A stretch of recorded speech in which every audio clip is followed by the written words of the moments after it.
إن الحمد لله نحمده ونستعينه ونستغفره ونعوذ بالله من شرور أنفسنا ومن سيئات أعمالنا من يهده الله فلا مضل له ومن يضلل فلا هادي له أشهد أن لا إله إلا الله وحده لا شريك له وأشهد أن محمدا عبده ورسوله يا أيها الذين آمنوا اتقوا الله حق تقاته ولا تموتن إلا وأنتم مسلمون وبعد فإن أصدق الحديث كتاب الله وخير الهدي هدي محمد صلى الله عليه وعلى آله وصحبه وسلم وشر الأمور محدثاتها وكل محدثة بدعة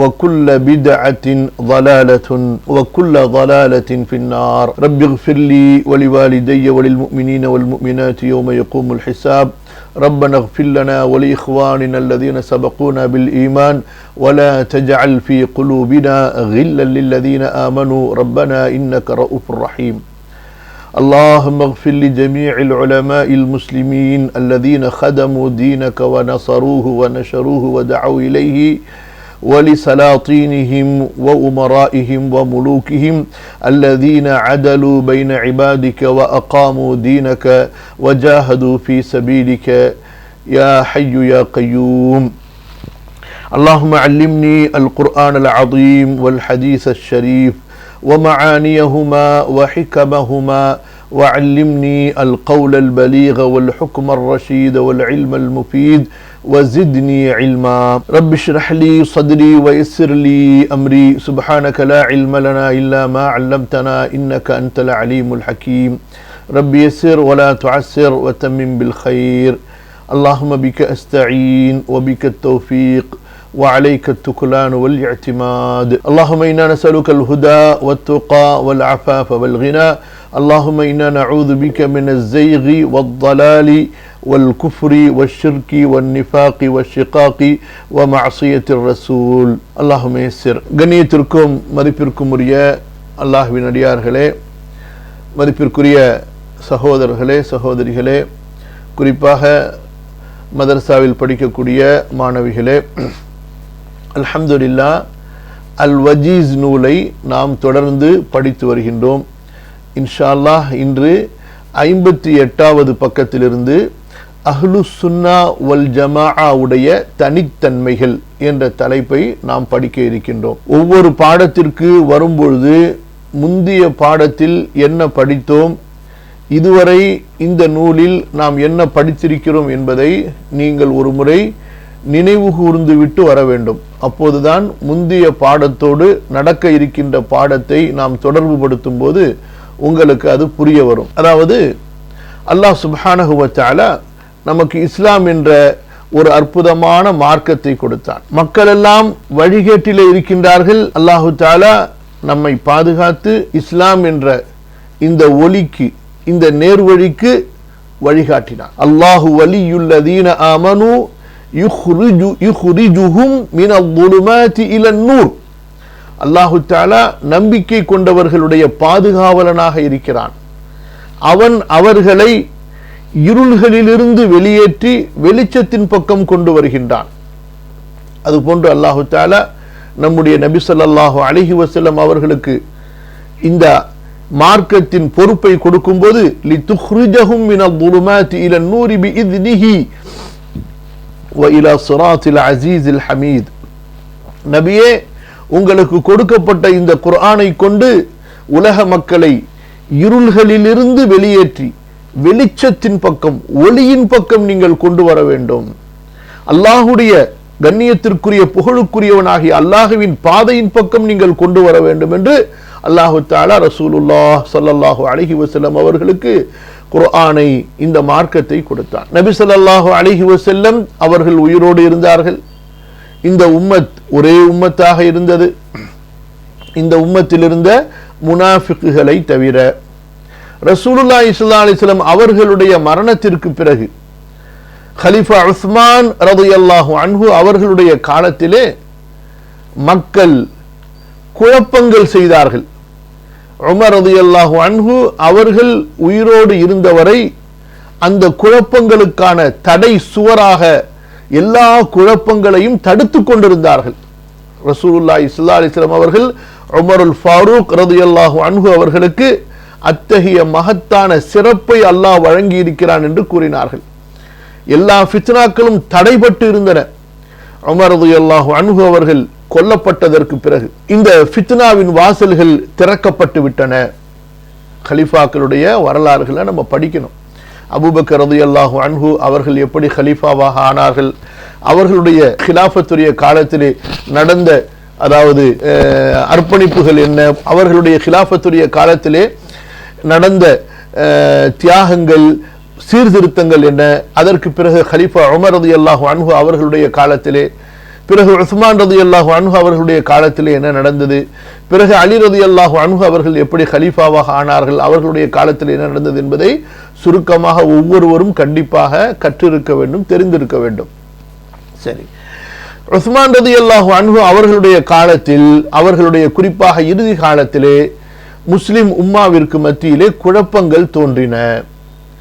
அப்படிப்பட்ட குழப்பமான காலத்தில்தான் யார் குர்ஆனையும் ரசூலுல்லாஹி ஸல்லல்லாஹு அலைஹி வஸல்லம் அவர்களுடைய வழிகாட்டுதல்களையும் கண்ணியத்திற்குரிய சஹாபாக்களோடு சேர்ந்து பின்பற்றி கொண்டார்களோ, சஹாபாக்களுடைய ஜமாஅத்தோடு தங்களை இணைத்துக் கொண்டார்களோ, அல்ஹம்துலில்லாஹ் அவர்கள் குழப்பங்களை விட்டு பாதுகாக்கப்பட்டார்கள், நேர்வழியிலே இருந்தார்கள். ஆட்சி அரசியலிலே அவர்களுக்குள் சில மனக்கசப்புகள் இருந்திருக்கலாம், அல்லது அவர்களுக்குள் சண்டைகள் இருந்திருக்கலாம். ஆனால் மார்க்க விஷயத்தில், கொள்கையில் அவர்கள் ஒருமித்த ஒரே நிலைப்பாட்டில் இருந்தார்கள். அல்லாஹுவை பற்றிய கொள்கையாக இருக்கட்டும், மறுமை சார்ந்த கொள்கை விஷயங்களாக இருக்கட்டும், அல்லது மார்க்கத்தில் அறியப்பட்ட கொள்கை விஷயங்களாக இருக்கட்டும், இவை அனைத்திலும் அவர்கள் ஒரே பாதையில் இருந்தார்கள். யார் ஆட்சி ஆளுவது, ஆட்சிக்கு யார் தகுதி உடையவர் என்பதிலே கருத்து வேற்றுமைகள் இருந்தன. அந்த கருத்து வேற்றுமையின் அடிப்படையில் அவர்களுக்குள் சில யுத்தங்கள் நிகழ்ந்தன. அல்லாஹு தஆலா அதில் யார் சரியான நிலைப்பாட்டில் இருந்தார்களோ அவர்களை அல்லாஹு தஆலா ஏற்றுக்கொள்ள போதுமானவன், யார் தவறான நிலைப்பாட்டில் இருந்தார்களோ அவர்களை அல்லாஹு தஆலா மன்னிக்க போதுமானவன். அவர்களுடைய ரப்பு அவர்களை மன்னிப்பான். அது அந்த மன்னிப்புக்கு அவர்கள் தகுதியானவர்கள். அதனால இது குறித்து நாம் அவர்களை விமர்சனம் செய்வதோ, ஏசுவதோ, திட்டுவதோ, அவர்களை பகைப்பதோ கூடாது. சரி, அதற்கு பிறகு அதாவது யார் சஹாபாக்களோடு ஒட்டவில்லையோ, யார் கண்ணியத்திற்குரிய சஹாபாக்களோடு ஒட்டி கொள்ளவில்லையோ, சேர்ந்து கொள்ளவில்லையோ, அவர்களுடைய ஜமாஅத்தில் சேர்ந்து கொள்ளவில்லையோ, அவர்கள் கொள்கைகளால் பிரிந்தார்கள், வழிகெட்டார்கள். அல்லாஹ் பாதுகாப்பானாக. சஹாபாக்களை விட்டு பிரிந்தாலே அடுத்து கொள்கையால் வழிகேடுதான் மிஞ்சும். நேரான பாதையிலிருந்து ஒருவர் ஓரத்திற்கு செல்கிறார், அப்படியே சறுக்குகிறார் என்றால் கண்டிப்பா ஒரு பள்ளத்திலேயோ அல்லது ஒரு பெரிய ஆபத்திலேயோ போய் தான் அவர் விழ வேண்டும். பாதையில போகும்போது நேரான பாதையில சரியா போகணும். இப்ப என்ன செய்தியை இன்றைய பாடத்தில் நம்ம பார்க்க வருகிறோம் என்றால், இந்த அஹ்லு சுன்னா வல் ஜமாஅ என்று படித்தோம் அல்லவா, இந்த அஹ்லு சுன்னா வல் ஜமாஅ என்பவர்கள் சஹாபாக்களோடு ஒட்டி கொண்டவர்கள். இவர்கள் குர்ஆனை எடுத்துக்கொள்வார்கள், ஹதீஸை எடுத்துக்கொள்வார்கள் சஹாபாக்களோடு சேர்ந்து.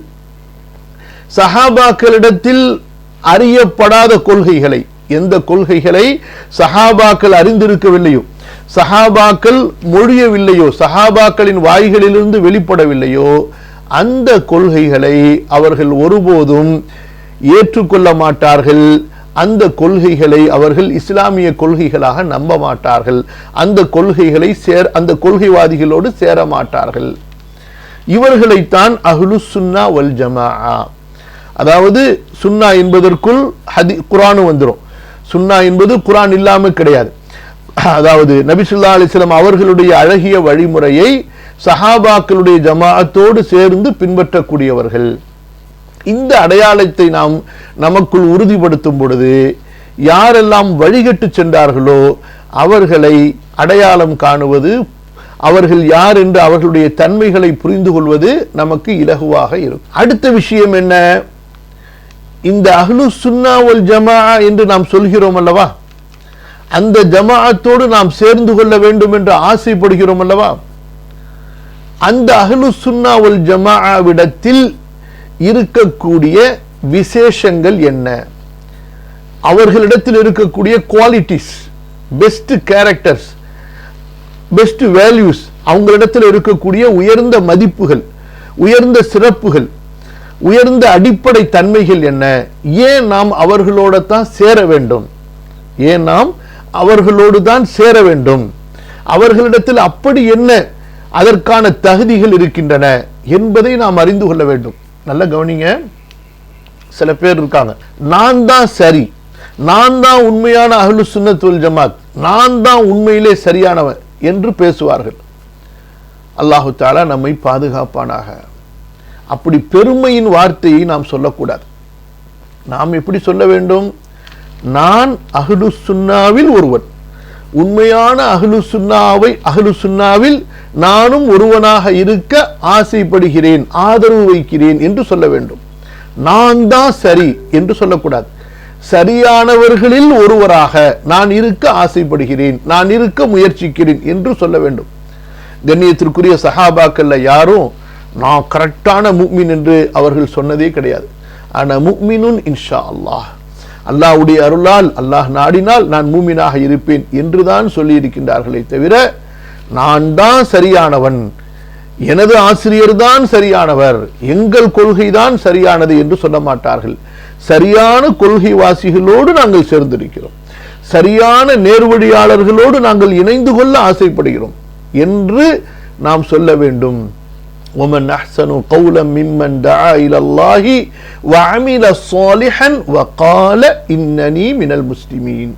நான் முஸ்லிம்களில் ஒருவன் என்றுதான் அல்லாஹ் புகழ்ந்த அந்த நல்லடியார் கூறுவார். இது அல் குர்ஆன் நமக்கு சொல்லி காட்டக்கூடிய வழிகாட்டுதல். அதனால நாம் ஏன் அஹ்லுஸ் சுன்னாவில் சேர வேண்டும்? நான் சொல்லக்கூடிய வார்த்தையை கவனிங்க. நாம் தான் அஹ்லுஸ் சுன்னா, நம்மிடத்தில் என்ன சிறப்பு இருக்கிறது அப்படி சொல்லக்கூடாது.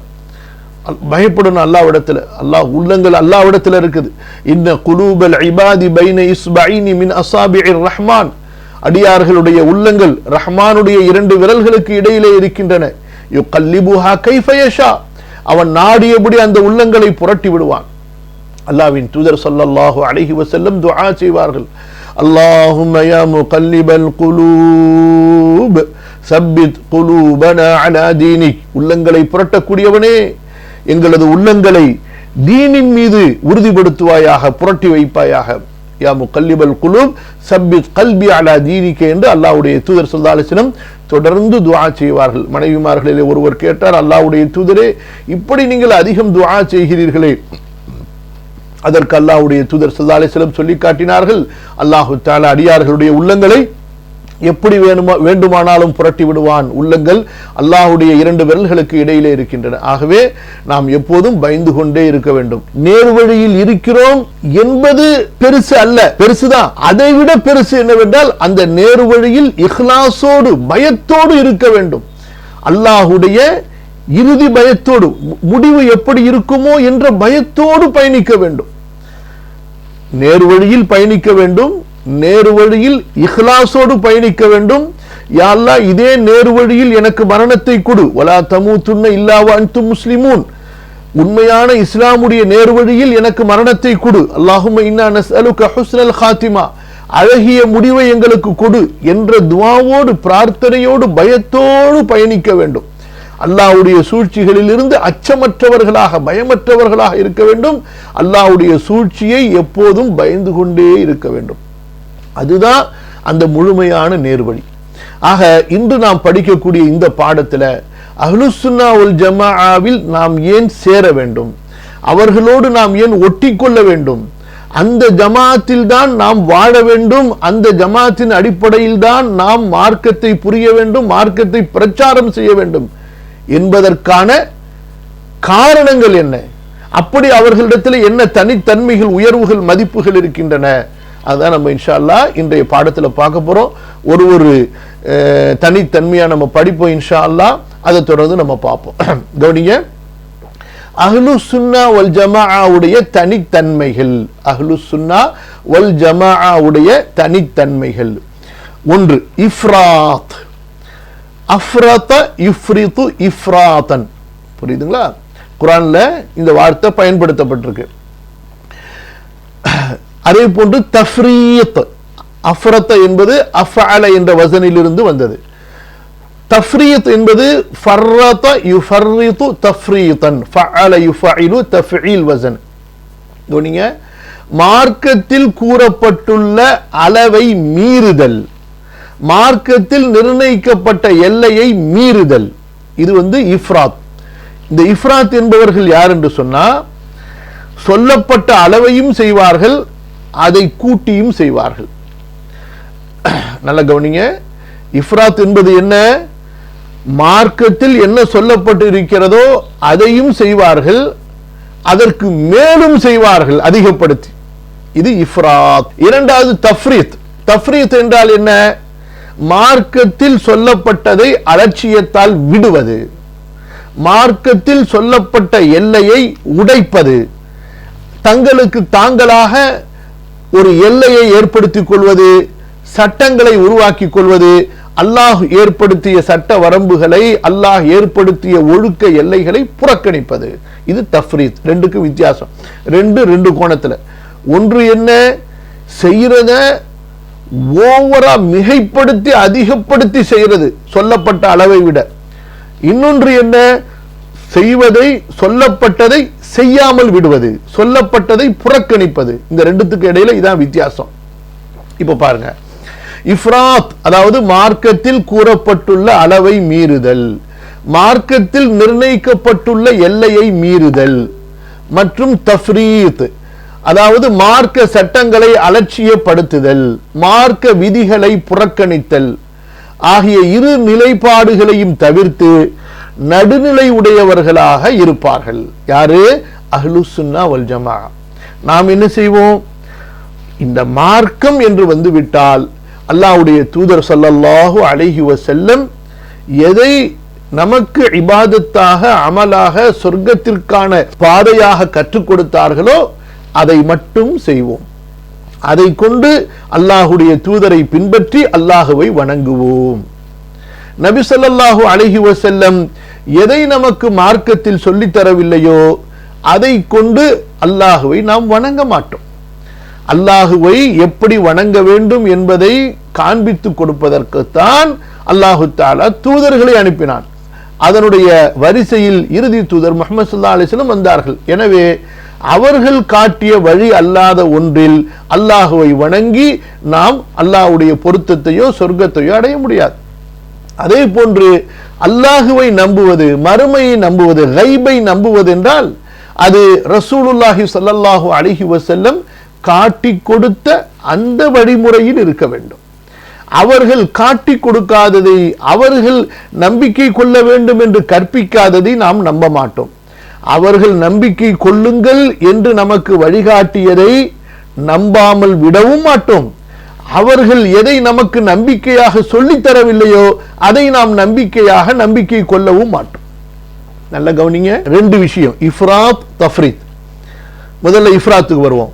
ரசூலுல்லாஹி ஸல்லல்லாஹு அலைஹி வஸல்லம் நமக்கு இபாதத்தாக எதை காண்பித்தார்களோ அதை கொண்டு மட்டுமே அல்லாஹ்வை வணங்குவோம், அதை அதிகப்படுத்த மாட்டோம்.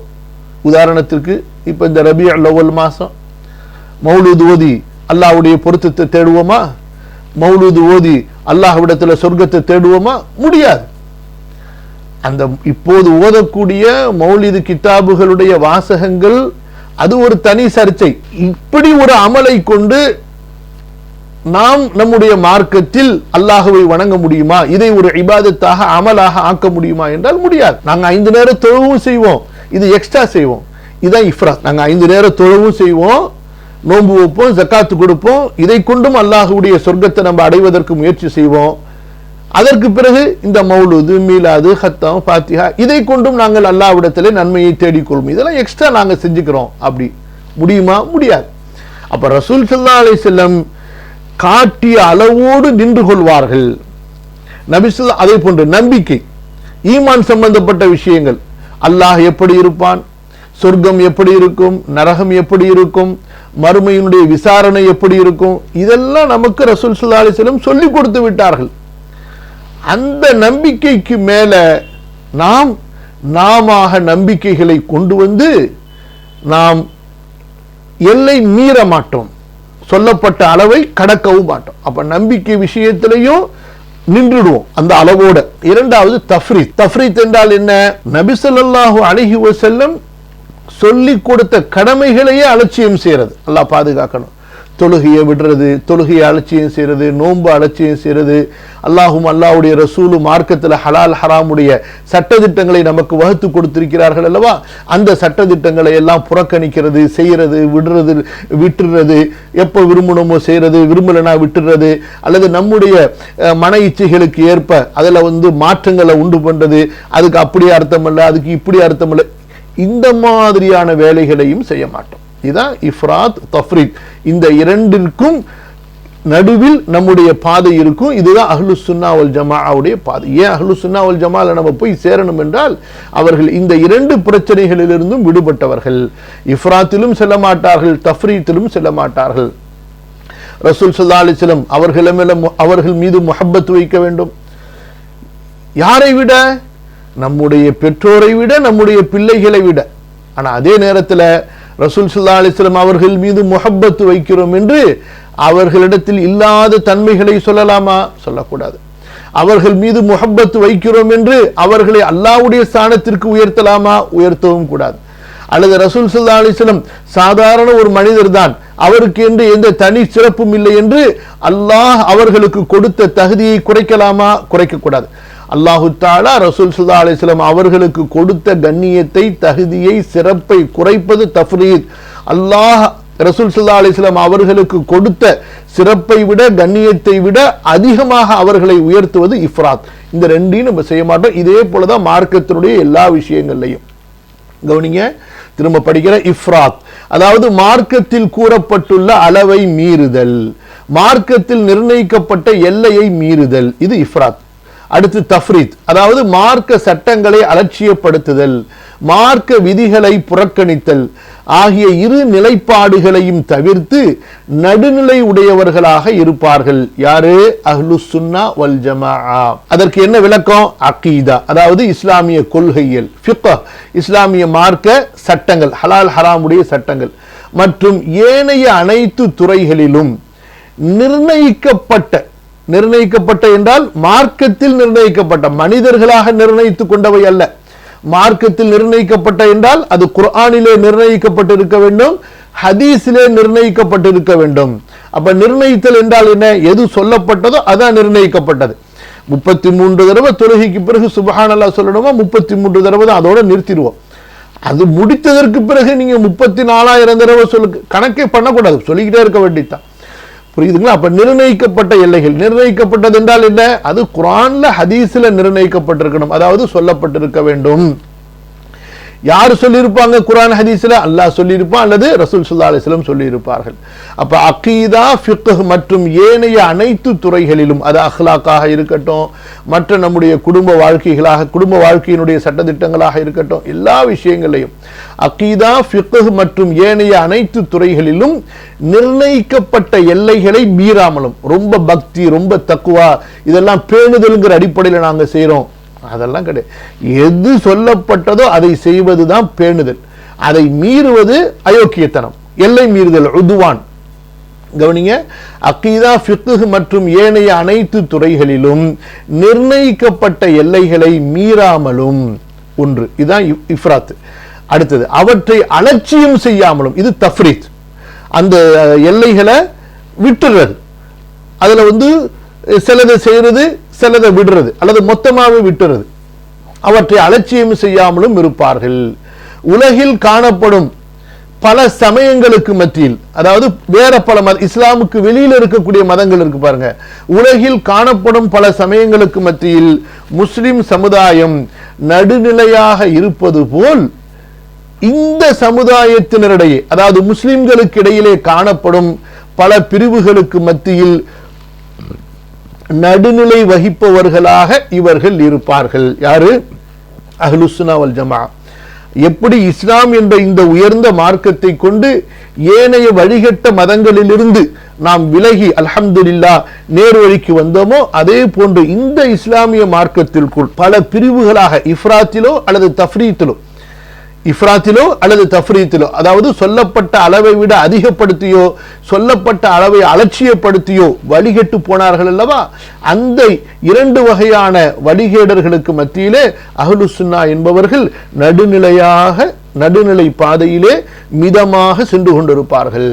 ஏன் இந்த அஹ்லுஸ் சுன்னாவில் நாம் சேர வேண்டும், ஏன் அஹ்லுஸ் சுன்னா என்ற இந்த ஜமாஅத்தில் நாம் இருக்க வேண்டும்? இது தனிப்பட்ட ஜமாத்து கிடையாதுங்க. இதுக்கு இந்த ஊர்ல உள்ள ஒரு லீடரு, அந்த லீடரை ஏற்றுக்கொண்டவங்க எல்லாம் அஹ்லுஸ் சுன்னத்து வல் ஜமாத்து அப்படி யாராவது சொல்வார்களே ஆனால் அவர்கள் கடைந்தெடுத்த மடமுட்டாள்கள். புரியுதா? தயிரை கடைஞ்சி வெண்ணெய் எடுக்கிற மாதிரி அவர்களும் வழிகட்ட போயிடுவாங்க. அஹ்லுஸ் சுன்னா வல் ஜமா என்பது கிழக்கிலிருந்து மேற்கு வரைக்கும் வடக்கிலிருந்து தெற்கு வரைக்கும் உலகமெல்லாம் இருக்கக்கூடிய இஸ்லாமிய மார்க்கத்தை சஹாபாக்களின் வழியிலே பின்பற்றக்கூடிய மக்கள். இவங்களுக்கெல்லாம் தலைவர் யாரு? ரசூல் ஸல்லல்லாஹு அலைஹி வஸல்லம். இவங்களுக்கெல்லாம் வழிகாட்டி புத்தகம் எது? குர்ஆனும் சுன்னாவும் தான். இவர்களுக்கு ஒரு லீடரு, அந்த லீடர் அந்த ஒரு குறிப்பிட்ட லீடர் பின்னாடி தான் போகணும் அப்படின்னா அது ரசூல் ஸல்லல்லாஹு அலைஹி வஸல்லம் அவங்க மட்டும்தான். அவர்களுக்கு பின்னாடி சஹாபாக்களுடைய ஜமாஅத், அவர்களுக்கு பிறகு தாபிஈன், அவர்களுக்கு பிறகு தபுஉ தாபிஈன், அதற்கு பின்னால் வந்த எல்லோருமே அந்த ஜமாஅத்தில் பயணிக்கக்கூடியவர்கள் தானே தவிர அந்த ஜமாஅத்துக்கு நான் தலைவன், நான் சொல்வதை ஏற்றுக்கொள்ள வேண்டும், எனது சிந்தனையை ஏற்றுக்கொள்ள வேண்டும், என்னை ஏற்றுக்கொள்ள வேண்டும், அப்போதுதான் நீ அஹ்லுஸ் சுன்னா என்று யாராவது சொல்வார்களேயானால் அல்லது அவர்களுடைய பெயரை வைத்து யாராவது சொல்வார்களேயானால் அவர்கள் விஷயத்தில் கவனமாக உஷாராக இருந்து கொள்ளுங்கள். அவர்கள் ஏதோ தங்களுடைய சுய லாபத்துக்காக உங்களை வசியம் செய்து உங்களை வசப்படுத்தி ஏதோ ஒரு வழிகேட்டிலே தள்ளப் போகிறார்கள், அல்லது சுய லாபத்தை ஏதோ சுய துன்யாவை அடைவதற்காக ஒரு வேலை செய்கிறார்கள், அல்லது ஏதோ வேற ஒரு லாபத்துக்காக வேண்டி அவங்க ஒரு திட்டம் போடுறாங்கன்னு புரிஞ்சுக்குங்க. புரியுதா? ஒரு மார்க்க அறிஞருக்கோ ஒரு அழைப்பாளருக்கோ ஒரு பிரசங்கிக்கோ வேலை என்ன? மக்களை அல்லாஹ்வுடைய மார்க்கத்தோடு இணைத்து விட்டுறணும், மக்களை அல்லாஹ்வின் பக்கம் சேர்த்துடணுமே தவிர தன் பக்கம் சேர்த்து தனக்கு முறிதா தன்னை கொண்டாடக்கூடியவங்களாக ஆக்கி கொள்ளவே கூடாது. அப்ப நீ அல்லாஹ்வின் பக்கம் அழைக்கல, நீ பொய் சொல்ற. அல்லாஹ்வுடைய பேரை சொல்லி மக்களை உனக்கு முறியதாக, உன்னை ஏற்றுக்கொள்ளக்கூடியவர்களாக, உன்னை நம்பக்கூடியவர்களாக, உன்னை மதிக்கக்கூடியவர்களாக நீ ஆக்குகின்றாய். உனக்கு மறுமையில எந்த கூலியுமே அல்லாஹ்விடத்தில் இருக்காது. அல்லாஹுமே ரப்பி ஜித்னி இல்மா. ஹைர். இந்த அஹ்லுஸ் சுன்னா வல் ஜமாஅவுடைய மதிப்பு, சிறப்பு, தனிச்சிறப்பு என்னவென்று சொன்னால், இரண்டாவதாக அவர்கள் குர்ஆன் மற்றும் சுன்னாவிலிருந்து மட்டும் கல்வி எடுப்பார்கள். ஏன்? அல்லாஹ் தஆலா அல் குர்ஆன்ல குல் அத்தீஉல்லாஹ் வ அத்தீஉர் ரசூல், அல்லாஹ்வுக்கு கீழ்ப்படியுங்கள் ரசூலுக்கு கீழ்ப்படியுங்கள் என்று சொல்லி இருக்கிறான். அப்ப மார்க்கம் என்பது அல்லாஹ்விடமிருந்து எடுக்கப்பட வேண்டும், அவனுடைய வேதத்தின் வாயிலாக. ரசூலுல்லாஹி ஸல்லல்லாஹு அலைஹி வஸல்லம் அவர்களிடமிருந்து எடுக்கப்பட வேண்டும், அவர்களுடைய ஹதீஸுகள் சுன்னாவின் வாயிலாக. இந்த இரண்டை தவிர மார்க்கத்திற்கு ஒரு அத்தாரிட்டி இல்லை, ஒரு சோர்ஸ் இல்லை. இந்த ரெண்டு தான் மார்க்கத்தினுடைய சோர்ஸ். அவர்கள் குர்ஆன் மற்றும் சுன்னாவிலிருந்து மட்டும் கல்வி எடுப்பார்கள். அவை இரண்டுக்கும் அதிக முக்கியத்துவம் கொடுப்பார்கள். முக்கியத்துவம்னாலே போதும், அதிக முக்கியத்துவம், அதாவது கொடுக்க வேண்டிய முக்கியத்துவம். அதை மீறி நமக்கு என்னங்க இருக்கு? அல்லாஹ்வுடைய கலாமை மிஞ்சி நமக்கு என்ன இருக்கிறது? படைத்த ரப்பு, நம்முடைய ரப்பு, நம்முடைய மாலிக், நம்முடைய மௌலா, நம்முடைய மஅபூத், நம்முடைய இலாஹு, யாரிடத்திலே சொர்க்கமும் நரகமும் இருக்கிறதோ, இன்னா லில்லாஹி வ இன்னா இலைஹி ராஜிஊன், நாம் அல்லாஹ்வுக்கே சொந்தமானவர்கள், அல்லாஹ்விடத்திலே திரும்ப செல்லக்கூடியவர்கள். அந்த ரப்பு சொல்றதை மீறி என்ன இருக்க முடியும் மார்க்கத்துல? அந்த ரப்பு அனுப்பிய தூதர் சொல்லாதது எப்படி மார்க்கமா இருக்க முடியும்? பிறகு எதற்கு அந்த தூதரை அல்லாஹ் அனுப்புனா? அந்த தூதருடைய வேலை என்ன? யா அய்யுஹர் ரசூல் பல்லிக் மா உன்ஸில இலைக் வ மா அலைக இல்லல் பலாக். நபியே மார்க்கத்தை எடுத்துச் சொல்லுங்கள், மார்க்கத்தை எடுத்துச் சொல்லுங்கள், மார்க்கத்தை பிரச்சாரம் செய்யுங்கள். உது இலா சபீல் ரப்பிக். இப்படி அல்லாஹ் தஆலா அந்த நபிக்கு கட்டளை இட்டு இருக்க, அந்த நபி சொல்லாதது எப்படி மார்க்கமாக ஆகும்? கவனிங்க, அவர்கள் குர்ஆன் மற்றும் சுன்னாவிலிருந்து மட்டும் கல்வி எடுப்பார்கள். அவை இரண்டுக்கும் அதிக முக்கியத்துவம் கொடுப்பார்கள். எங்களுக்கு சட்டம் டெல்லியிலிருந்து வரணும்னு சொல்ல மாட்டாங்க, எங்களுக்கு சட்டம் ஹைதராபாத்திலிருந்து வரணும்னு சொல்ல மாட்டாங்க, எங்களுக்கு சட்டம் அந்த இமாம்கிட்ட இருந்து வரணும், அந்த ஷேக் சொல்லி இருக்கணும், அந்த ஹலீஃபா சொல்லி இருக்கணும். எங்களுக்கு அல்லாஹ்வுடைய தூதர் அல்லாஹு தஆலா அனுப்பி மார்க்கத்தை முழுமைப்படுத்தி விட்டான். அல்யௌம அக்மல்து லக்கும் தீனக்கும் வ அத்மம்து அலைக்கும் நிஅமதி. ரசூல் ஸல்லல்லாஹு அலைஹி வஸல்லம் அவர்கள் சொல்லியதை செய்வதற்கு எந்த ஆலிமுடைய அனுமதியும் தேவையில்லை. நல்ல கவனிங்க வார்த்தைகளை. நபி ஸல்லல்லாஹு அலைஹி வஸல்லம் அவர்கள் சொல்லியதை நாம் செய்வதற்கு இன்னொரு மனிதர், அவர் டெல்லியில உள்ளவரோ, அமெரிக்கால உள்ளவரோ, மக்கால உள்ளவரோ, மதீனால உள்ளவரோ, ஆஸ்திரேலியால உள்ளவரோ, அஜ்மீர்ல உள்ளவரோ, நாகூர்ல உள்ளவரோ, யாரோ, அல்லாஹ்வுடைய தூதர் ஸல்லல்லாஹு அலைஹி வஸல்லம் சொல்லியதை செய்வதற்கு இன்னொரு ஒருத்தருடைய அனுமதி தேவையில்லை. அப்படி தேவை என்று நினைத்தால் அல்லாஹ் பாதுகாக்கணும், அவர் ரசூலுல்லாஹுவை விட அந்த மனிதரை உயர்த்தி விட்டார். இரண்டாவது, ரசூலுல்லாஹி ஸல்லல்லாஹு அலைஹி வஸல்லம் எதை செய்யக்கூடாது என்று தடுத்து விட்டார்களோ, அல்லது எதை மார்க்கத்தில் ரசூல் ஸல்லல்லாஹு அலைஹி வஸல்லம் இபாதத்தாக அமலாக நமக்கு கற்றுத்தரவில்லையோ அதை நீங்கள் செய்யுங்கள் என்று நமக்கு சொல்லித் தருவதற்கு எந்த அதிகாரமும் எந்த ஆலிமுக்கும் கிடையாது, எந்த முஃப்திக்கும் கிடையாது, எந்த ஷேக்குக்கும் கிடையாது, எந்த கலீஃபாவுக்கும் கிடையாது, எந்த இமாமுக்கும் கிடையாது. ரெண்டு விஷயம். நபி ஸல்லல்லாஹு அலைஹி வஸல்லம் சொல்லி தருவதை நாம் செய்வதற்கு இன்னொருவருடைய அனுமதியும் தேவையில்லை.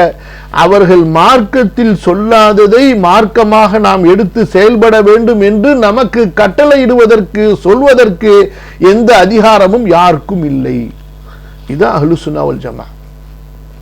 நம்ம பயான்கள் கேட்போம், உபதேசங்கள் கேட்போம், ஆனா வழிபாடு என்று வரும் பொழுது அல்லாஹும் அல்லாஹ்வுடைய ரசூலும் கற்றுக் கொடுத்ததை கொண்டே தவிர அல்லாஹுவை நாம் தஅப்புத் வணங்க மாட்டோம். அல்லாஹ்வுடைய நெருக்கம் அதன் மூலமாக கிடைக்கும் என்று நாம் நம்பிக்கை கொள்ளவே மாட்டோம். கவனிங்க, அவர்கள் குர்ஆன் மற்றும் சுன்னாவிலிருந்து மட்டும் கல்வி எடுப்பார்கள். அவை இரண்டுக்கும் அதிக முக்கியத்துவம் கொடுப்பார்கள். குர்ஆன் சுன்னாவின் ஆதாரங்களுக்கு முழுமையாக கட்டுப்படுவார்கள். சலஃபுடைய வழிமுறையின் பிரகாரம் அவை இரண்டையும் புரிவார்கள். அப்ப சலஃபுடைய வழிமுறை என்றால் என்ன? அரபி மொழியில என்ன சொல்லப்பட்டிருக்கு? இந்த குர்ஆன் இறக்கப்பட்ட காலத்தில் அரபி மொழியினுடைய பெரிய விற்பன்னர்களாக புலமை கொண்ட மிகப்பெரிய அரபிய அறிஞர்களாக இருந்த சஹாபாக்கள் இந்த கருத்தை எப்படி எடுத்தார்கள்? அல்லாஹ்விற்கு முகம் என்று சொல்லப்பட்டதை, அல்லாஹ்வுடைய கரம் என்று சொல்லப்பட்டதை, இப்படிப்பட்ட விஷயங்களை எல்லாம், இன்னும் அல்லாஹ்வுடைய இபாதத்து சம்பந்தப்பட்ட சட்டங்களை எல்லாம் எப்படி புரிந்தார்களோ அந்த புரியுதலுக்கு மாற்றமான ஒரு புரியுதலை மார்க்கத்தில் புகுத்த மாட்டோம். ஏன்? அரபி மொழி சஹாபாக்களுடைய மொழி, அவர்களுடைய மொழியிலே குர்ஆன் இறங்கியது. சஹாபாக்கள் அரபி மொழியை பிறப்பிலேயே படித்தவர்கள், தெரிந்தவர்கள், கலப்படமற்ற தூய்மையான ஆழமான அரபி மொழியை அவர்கள் மொழியாக கொண்டிருந்தார்கள். எனவே அவர்களுடைய வழிமுறை அல்லாத ஒன்றில் சென்று குர்ஆனுக்கு நாம் விளக்கம் சொல்ல மாட்டோம், ஹதீஸுக்கு நாம் விளக்கம் சொல்ல மாட்டோம். அதே போல சஹாபாக்களுடைய ஒவ்வொரு அமலையும் அல்லாஹ்வுடைய தூதர் ஸல்லல்லாஹு அலைஹி வஸல்லம் சீர்படுத்தினார்கள். யுஸக்கீஹிம் யுஸக்கீஹிம் யுஸக்கீஹிம், அல்லாஹ் திரும்ப திரும்ப சொல்றான், சஹாபாக்களை ரசூலுல்லாஹ் சரி செய்தார்கள் என்று. ஆகவே யாருடைய அமலை ரசூல் ஸல்லல்லாஹு அலைஹி வஸல்லம் சரி செய்தார்களோ அவர்களுடைய அமலை தவிர வேறு ஒருவருடைய அமலை இந்த மார்க்கத்தை புரிந்து கொள்வதற்கு துணையாக நாம் ஆக்கவே மாட்டோம். நல்லா புரிந்து கொள்ளுங்க இந்த விஷயத்தை.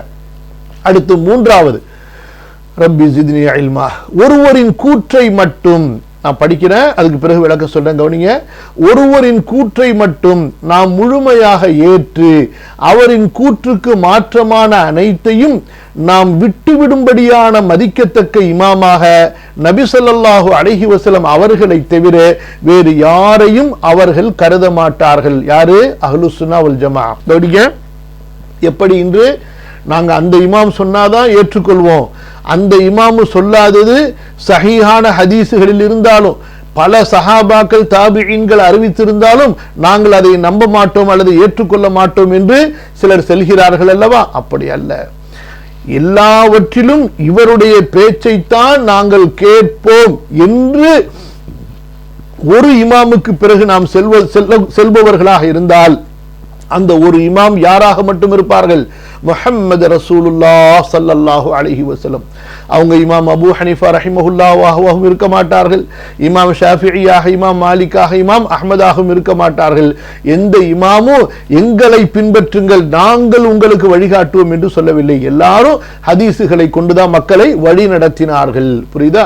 அப்ப அந்த இமாம்களிலேயே ஒரு இமாம் பின்னாடி எல்லா விஷயத்திலையும் நம்ம போகக்கூடாது என்றால், இன்றைய காலத்தில் டெல்லிக்கு பின்னாடியோ ஹைதராபாத்துக்கு பின்னாடியோ அல்லது இன்றைய காலத்தில் வாழக்கூடிய மதீனால உள்ள சிலருக்கு பின்னாடியோ அல்லது சவுதி அரேபியாவில் உள்ள சிலருக்கு பின்னாடியோ அல்லது வேற நாட்டில் உள்ள சிலருக்கு பின்னாடியோ ஒட்டுமொத்தமா அவங்க சொல்றதை தான் நாங்க கேட்போம்னு ஒரு கூட்டம் போனா அவர்கள் எப்படி அஹ்லுஸ் சுன்னா வல் ஜமாவாக ஆக முடியும்? புரியுதா? கவனிய, ஒருவரின் கூற்றை மட்டும் நாம் முழுமையாக ஏற்று அவரின் கூற்றுக்கு மாற்றமான அனைத்தையும் நாம் விட்டுவிடும்படியான மதிக்கத்தக்க இமாமாக நபி ஸல்லல்லாஹு அலைஹி வஸல்லம் அவர்களை தவிர வேறு யாரையும் அவர்கள் கருத மாட்டார்கள். அதாவது அஹ்லுஸ் சுன்னா வல் ஜமாஅ அப்படி ஒருத்தருக்கு ஒரு மதிப்பை கொடுக்க மாட்டார்கள் ரசூல் ஸல்லல்லாஹு அலைஹி வஸல்லம் அவர்களை தவிர. கவனிங்க, அல்லாஹ்வின் தூதரின் சஹீஹான ஹதீஸுகள் அனைத்தையும் முழுமையாக எவ்வித மறுப்பும் இன்றி ஏற்றுக்கொள்வார்கள். இதான் முடிஞ்சு. எப்படி? அத்தானல்லாஹ் வ அத்தான ரசூல், அல்லாஹ்வுக்கு கீழ்ப்படிந்து விடுவோம், ரசூலுக்கு கீழ்ப்படிந்து விடுவோம். சஹாபாக்கள் அப்படித்தான் சொன்னார்கள். சஹாபாக்களுடைய காலத்துக்கு பின்னால் வரக்கூடிய நாம் என்ன செய்ய வேண்டும்? நம்ம ரசூல் ஸல்லல்லாஹு அலைஹி வஸல்லம் பார்க்கல, அப்ப என்ன செய்யணும்? நபி ஸல்லல்லாஹு அலைஹி வஸல்லம் அவர்கள் புறத்திலிருந்து நம்பத்தகுந்த அறிவிப்பாளர்கள் சொல்வதை நம்ப வேண்டும். அதான் நமக்கு வழி, வேற வழி இல்லை. குர்ஆன் எழுதப்பட்டு விட்டது, ஹதீஸ் கோர்வை செய்யப்பட்டு விட்டது, நம்பத்தகுந்த அறிவிப்பாளர்கள் மூலமாக அறிவிக்கப்பட்டு. அதனால நம்முடைய முதல் 3 தலைமுறை, அதாவது சஹாபா, தாபிஈன், தபுஉ தாபிஈன், கைருன் நாஸ் கர்னி சும்மல் லதீன யலூனஹும் சும்மல் லதீன யலூனஹும். அந்த காலத்தில் எது சஹீஹான் ரசூல் ஸல்லல்லாஹு அலைஹி வஸல்லம் சொன்னார்கள் என்று சஹீஹாக உறுதி செய்யப்பட்டு விட்டதோ அதை நாமும் உறுதி செய்து விட வேண்டும். அந்த ஹதீஸுகளை சந்தேகப்படுவதோ, அந்த ஹதீஸுகளை குழப்புவதோ, அந்த ஹதீஸுகளை சர்ச்சை செய்வதோ, அந்த ஹதீஸுகளை விமர்சிப்பதோ இது எப்படிப்பட்ட ஒரு நிலைக்கு கொண்டு போய் சேர்த்து விடும் என்றால், ரசூல் ஸல்லல்லாஹு அலைஹி வஸல்லம் உடைய காலத்திலே முனாஃபிக்குகள் இருந்து கொண்டு ரசூலுல்லாஹி ஸல்லல்லாஹு அலைஹி வஸல்லம் சொல்ல ரசூல் ஸல்லல்லாஹு அலைஹி வஸல்லம் அவர்களை மறுத்தார்கள், எதிர்த்தார்கள், குறை சொன்னார்கள், ரசூலுல்லாஹ்வுடைய பேச்சை புறக்கணித்தார்கள் அல்லவா? அந்த முனாஃபிக்குகளுடைய நிலையில் கொண்டு போய் சேர்த்து விடும். அல்லாஹ் பாதுகாப்பானாக. கவனிங்க, திரும்ப படிக்கிற 3வது தனித்தன்மை, ஒருவரின் கூற்றை மட்டும் நாம் முழுமையாக ஏற்று அவரின் கூற்றுக்கு மாற்றமான அனைத்தையும் நாம் விட்டுவிடும்படியான மதிக்கத்தக்க இமாமாக நபி ஸல்லல்லாஹு அலைஹி வஸல்லம் அவர்களை தவிர வேறு யாரையும் அவர்கள் கருத மாட்டார்கள். அல்லாஹ்வின் தூதரின் சஹீஹான ஹதீஸுகள் அனைத்தையும் முழுமையாக எவ்வித மறுப்பும் இன்றி ஏற்றுக்கொள்வார்கள். அடுத்தது அவர்கள்னா யாரு? அஹ்லுஸ் சுன்னா வல் ஜமாஅ. நபி ஸல்லல்லாஹு அலைஹி வஸல்லம் அவர்களின் சொல், செயல் மற்றும் எல்லா நிலைகளையும் நன்கறிந்தவர்களாக இருப்பார்கள். அப்ப ஹதீஸுகளை படிக்கணும், ஹதீஸுகளை படித்து கொண்டே இருக்கணும். ஹதீஸுகளை ஆரம்பத்திலிருந்து கடைசி வரைக்கும் திரும்ப திரும்ப காலையில மாலையில எப்படி குர்ஆனை நம்ம ஓதுறோமோ அதே போல ஹதீஸுகளை படித்து கொண்டே இருக்க வேண்டும். அப்பதான் ரசூல் ஸல்லல்லாஹு அலைஹி வஸல்லம் என்ன சொன்னார்கள், என்ன செய்தார்கள், அவர்களுடைய ஹாலாத்துகள் என்ன, போர்ல எப்படி இருந்தாங்க, மனைவிமார்களோட எப்படி இருந்தாங்க, குடும்பத்தில் எப்படி இருந்தாங்க, நண்பர்களோட எப்படி இருந்தாங்க, பயணத்தில் எப்படி இருந்தாங்க, ஊர்ல எப்படி இருந்தாங்க, எல்லாமே ரசூல் ஸல்லல்லாஹு அலைஹி வஸல்லம் அவர்களை பற்றி தெரிந்து கொள்ள முடியும். எதன் மூலமாக? நபி ஸல்லல்லாஹு அலைஹி வஸல்லம் அவர்களுடைய ஹதீஸுகளை படிப்பதின் மூலமாக. கவனிங்க, அவர்கள் அதாவது அஹ்லுஸ் சுன்னா வல் ஜமாஅ நபி ஸல்லல்லாஹு அலைஹி வஸல்லம் அவர்களின் சொல், செயல் மற்றும் எல்லா நிலைகளையும் நன்கறிந்தவர்களாக இருப்பார்கள். எதனால நன்கறிந்தவர்களாக இருப்பார்கள்? அவற்றை படிக்கின்ற காரணத்தினாலும் மனப்பாடம் செய்கின்ற காரணத்தினாலும் அதிலேயே தங்களுடைய வாழ்க்கையை அர்ப்பணித்துக் கொண்ட காரணத்தினாலும். சொல்றது அஹ்லுஸ் சுன்னா வல் ஜமாஅன்னு, படிக்கிறது எல்லாம் குப்பைய, செய்யறது எல்லாம் பிதஅத்துகளை. அப்ப எப்படி அவங்களுக்கு ரசூல் ஸல்லல்லாஹு அலைஹி வஸல்லம் அவங்களுடைய ஹதீஸை பற்றி, அவங்களுடைய செயல்களை பற்றி, அவங்களுடைய நிலைகளை பற்றி இல்மு இருக்கும்? ஒன்னும் இருக்காது, மண்ணாங்கட்டி தான் இருக்கும். இதனால் அவர்கள் சுன்னாவின் மீது அதீத பற்று கொண்டிருப்பார்கள். ரசூல் ஸல்லல்லாஹு அலைஹி வஸல்லம் அவங்களுடைய வழிமுறையின் மீது அதீத நம்பிக்கை, பற்று, மதிப்பு கொண்டிருப்பார்கள். அப்ப சுன்னத்தை விட மாட்டாங்க, சுன்னத்து அவங்களுக்கு தெரியாமல் இருக்காது. காலையில் சாயந்தரம் உணவில் குடிப்பில் கணவன் மனைவி பெற்றோர் பிள்ளை குடும்பம் தொழில்துறை வியாபாரம் எல்லாவற்றிலும் ரசூல் ஸல்லல்லாஹு அலைஹி வஸல்லம் அவர்களுடைய வழிமுறை என்ன என்பதை தெரிந்து அதை மதித்து பின்பற்றக்கூடியவர்களாக இருப்பார்கள். அவற்றை பின்பற்றுவதிலே அதிக ஆர்வம் கொள்வார்கள். சுன்னாவை பின்பற்றுவோருடன் அதிக இணக்கம் உள்ளவர்களாக அவர்களை நேசிப்பவர்களாக இருப்பார்கள். அப்ப நாம் அஹ்லு சுன்னாவில் இருக்க வேண்டும், அஹ்லு சுன்னாவை நேசிப்பவர்களாக இருக்க வேண்டும். யா ரப், இன்ஷா அல்லாஹ் இந்த 3 தனி சிறப்புகள் தனித்தன்மைகளோடு நம்ம இன்ஷா அல்லாஹ் இன்றைய அமர்வு நிறைவு செய்வோம். அல்லாஹ் சுப்ஹானஹு வ தஆலா அருள் புரிவானாக. திரும்ப திரும்ப படிங்க, பழைய பாடங்களை கேளுங்க. இன்ஷா அல்லாஹ் அடுத்து நான் எத்தனை இருக்குது மொத்தம்? யா ரப் 14 இருக்குது. இன்ஷா அல்லாஹ் இதே போல் ஒரு முடிஞ்ச அளவுக்கு நம்ம பார்ப்போம். இன்ஷா அல்லாஹ் ஒரு பாடத்தை படிப்பதற்கு முன்பு அந்த பாட சம்பந்தப்பட்ட என்ன ஒரு முன்னுரையை சொல்கிறோமோ அந்த முன்னுரை உங்களுக்கு ரொம்ப ரொம்ப முக்கியம். அதை தவற விட்டுறக்கூடாது. அதில் நிறைய குறிப்புகள் அடிப்படைகள் உங்களுக்கு இருக்கும். அதெல்லாம் எழுதி வைத்து நல்ல திரும்ப திரும்ப நீங்கள் அதை சொல்லி பார்த்து மனதில் பதிய வைத்து கொள்ள வேண்டும் இன்ஷா அல்லாஹ். அல்லாஹ் சுப்ஹானஹு வ தஆலா நம்முடைய இந்த வகுப்பிலே பரக்கத் செய்வானாக. அல்லாஹு தஆலா நம்மை நேர்வழியிலே உறுதிப்படுத்துவானாக. வழிகேட்டின் அனைத்து வகைகளிலிருந்து அல்லாஹு தஆலா என்னையும் உங்களையும் நமது சந்ததிகளையும் பாதுகாத்து அருள்வானாக. ஜஸாக்குமுல்லாஹு ஹைரன் வ பாரக்கல்லாஹு ஃபீக்கும். அஸ்ஸலாமு அலைக்கும் வ ரஹ்மத்துல்லாஹி வ பரகாத்துஹு. سبحانك اللهم بحمدك أشهد أن لا إله إلا أنت أستغفرك وأتوب إليك. والسلام عليكم ورحمة الله وبركاته.